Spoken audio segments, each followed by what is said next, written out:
Guantánamo Diary by Mohamedou Ould Slahi is a harrowing, meticulously detailed first-person account of a man caught in the web of the post-9/11 global war on terror. Born in Mauritania, Slahi was an electrical engineer who had previously studied and worked in Germany and briefly fought with the Mujahideen in Afghanistan in the early 1990s. This past involvement, despite being during the US-supported struggle against the communist regime, would later be weaponized against him. The book opens with Slahi's arrest in Mauritania in November 2001 and traces his Kafkaesque journey through a series of extrajudicial detentions, ending up in Guantánamo Bay, where he would be held for over 14 years without charge. Slahi's storytelling is immediate, lucid, and deeply human.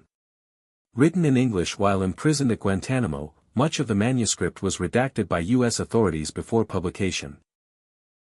Nevertheless, the voice that comes through is deeply intelligent, reflective, and often darkly humorous, revealing a man trying to make sense of a brutal, dehumanizing system. The narrative is as much about maintaining identity and dignity under psychological assault as it is about the procedural injustices of indefinite detention. From the moment he is taken, Slahi is thrown into a maze of legal black holes and institutional cruelty. He is transported from one secret prison to another, first in Jordan, then Afghanistan, and eventually Guantánamo, without any charges, evidence, or trial.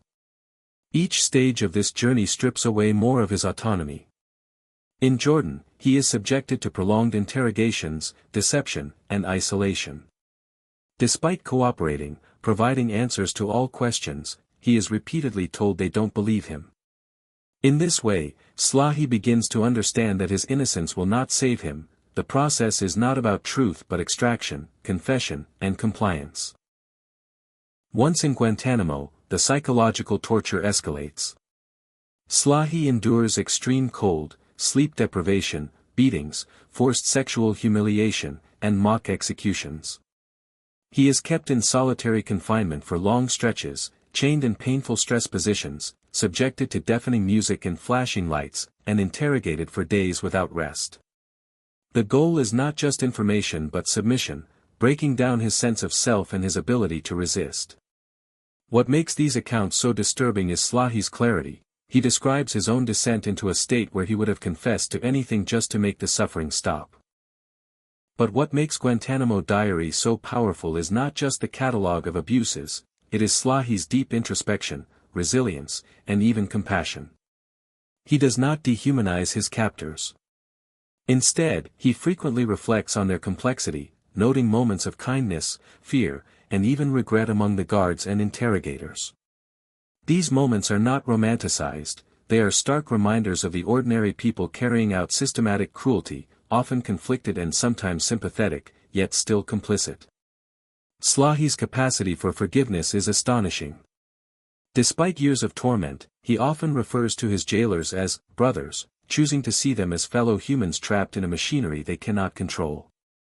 He empathizes with the low-ranking guards, sometimes joking with them, even sharing stories and life advice.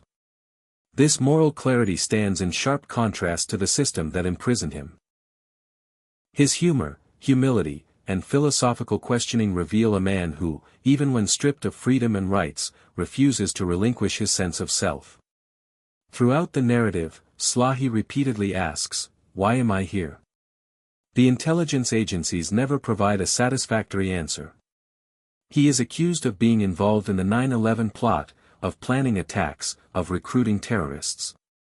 Yet each interrogation fails to produce corroborating evidence.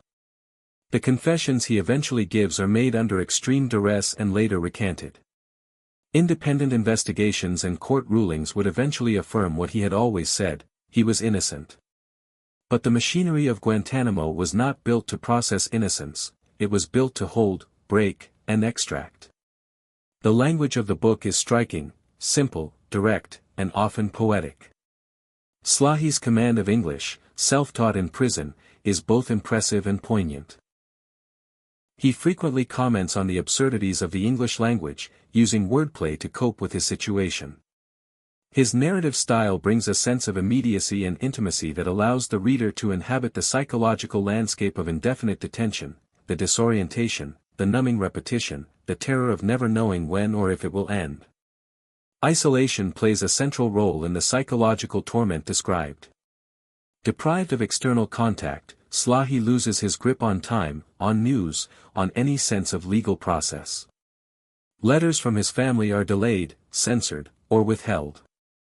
Lawyers are denied access or themselves intimidated. In this vacuum, rumor and manipulation flourish. Guards feed him false information, turning him against other prisoners or planting hope where there is none, using even compassion as a weapon of control. The book also confronts the larger ethical implications of Guantánamo.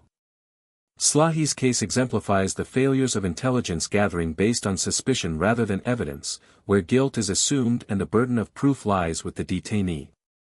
It shows how bureaucracies justify abuse through euphemism, how governments avoid accountability by outsourcing torture to allies, and how legal systems are bent to accommodate political needs. One of the most harrowing parts of the book is when Slahi describes the moment he begins to believe he will never leave. It is not a dramatic realization but a slow erosion of hope. He imagines dying in a cell, forgotten. The psychological weight of indefinite detention becomes a form of existential torture, far more corrosive than physical pain. His mental survival becomes an act of rebellion, of faith in the truth, in God, and in human dignity. Religion plays a complex role in Slahi's journey. As a devout Muslim, he draws strength from prayer and scripture. But he is also critical, asking difficult questions about suffering, justice, and divine will. He engages in theological debates with other prisoners and even some guards. His faith becomes a means of survival, not blind submission, but reflective, questioning, and defiant. The book ends not with triumph but with endurance. Slahi was still imprisoned when the manuscript was released in 2015, though he was later freed in 2016 and returned to Mauritania. His release came not because of a trial or exoneration, but through international pressure and shifting political winds. The fact that he was held for 14 years without ever being charged remains one of the most egregious violations of civil liberties in modern Western history. Guantánamo Diary is more than just a memoir, it is a searing indictment of a system built on fear and impunity. It is also a testament to the human spirit's ability to survive, even under the most crushing psychological oppression.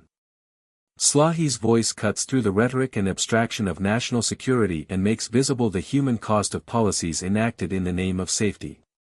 His story forces readers to confront not just what was done in the name of justice, but what justice truly requires.